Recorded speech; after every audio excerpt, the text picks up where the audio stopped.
The 2015 APEC Summit capped the related meetings held in various parts of the country. Such activities started late last year with the informal senior officials meeting. Here are the highlights of the APEC meetings from Pauline Requesto. This is the rather iconic scene in every APEC summit held every year. A symbol of unity and partnership in order to further strengthen economies and trade among APEC member countries. APEC is considered to be the highest level and most influential economic forum in the region. It comprises 57% of the world's gross domestic product or GDP, which is why it was a huge honor for the Philippines to host such prestigious event. The country first hosted the APEC summit in 1996 under former President Fidel V. Ramos. During this time, the Philippines was named as Asia's next economic tiger. Before the economic leaders meeting held this week, year-round preparations were conducted throughout the country. Meetings were held in different provinces to promote the tourism the country has to offer.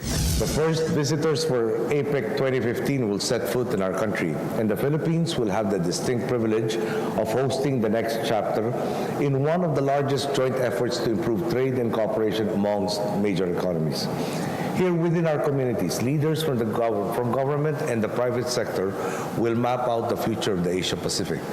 This gathering's significance is magnified when one considers that in a world where many economies are reeling from uncertainty, Asia-Pacific economies have, for the large part, sustained a relatively good level of growth.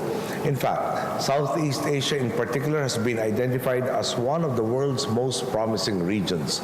It is for this reason that the Philippines has chosen to orient this year's APEC towards making certain that this growth has tangible effects on the lives of all our people. The Asia-Pacific Economic Cooperation Informal Senior Officials Meeting was held December last year. Around 400 delegates who attended the meeting discussed the agenda priorities for the entire APEC 2015. The ministers came up with this year's theme, Building Inclusive Economies, Building a Better World, which focuses on promoting inclusive growth among the countries in the Asia-Pacific region. The theme also encompasses creating measures to create job opportunities, access to small and medium enterprises, and free trade. Meanwhile, last March, a meeting was held in Tagaytay where programs and policies concerning the finance sector were discussed. Representatives from the APEC economies, public-private partnership experts, and APEC finance and central bank deputies graced the meeting. This meeting contributed to the drafting of the Cebu Action Plan, which was ratified during the APEC Finance Ministers meeting in Cebu last September. Last April, a meeting in Bacolod focused on giving solutions with hastening relief operations to victims of calamity.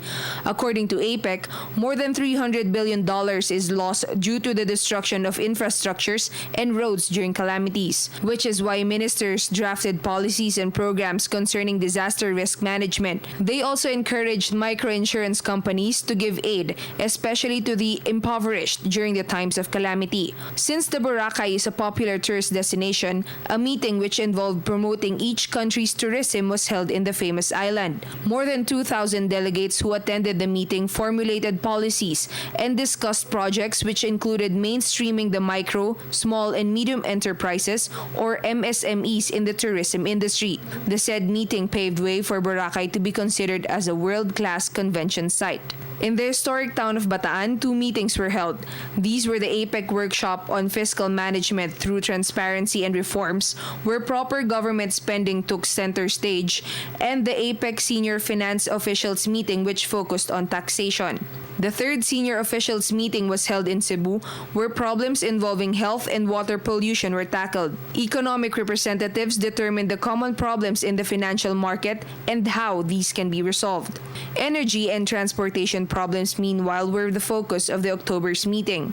The year-long preparations of the country all boiled down to the APEC Economic Leaders meeting this week. As a culmination, economic leaders created a declaration which contains policies and programs which they are bound to implement.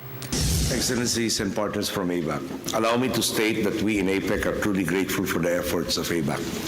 The report you presented today encourages all of us to find ways to further enhance symmetries between us and among all economies of our region towards strengthening trade and investments and promoting sustainable development and inclusive growth in the Asia-Pacific.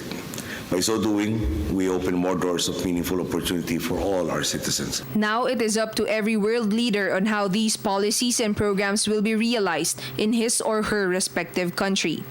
For the People's Television, Pauline Requesto.